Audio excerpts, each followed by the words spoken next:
سلام دوستان، وقتتون بخیر. وقتی ما در مورد مقابر خیلی مهم صحبت میکنیم و وقتی بهتون میگیم کارهای مقبره بسیار سخت و سنگین هست، شما در این کار نگاه کنید ببینید چند متر عمق داره در دل تپه و این کار با چه زیبایی طراحی شده. درب ورودی رو نگاه کنید، داخل صخره طراحی شده، یعنی بیس این تپه کلا سنگی بوده.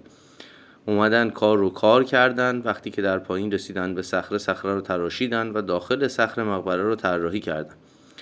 و قبل از اینکه شما به مقبره برسید در دیواره کار سنگ‌های بزرگ رو نگاه کنید ببینید به چه روشی سنگچین‌ها انجام شده. وزن سنگ‌ها بسیار زیاده، حتی به بالای تن میرسه و این سنگ‌ها چیده شده و در حال حاضر این کار با بیل مکانیکی باز شده.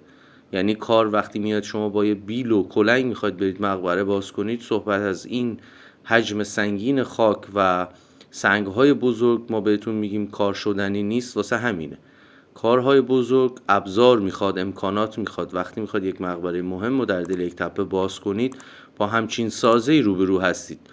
پس لطف کنید قبل از انجام هر کاری در موردش فکر کنید. وقتی بهتون میگیم کار بزرگ سخته و امکانات میخواد، دلیلش اینه. این یه نمونه کاملا شفاف و واضح از محیطی هست که مقبره در اون قرار گرفته.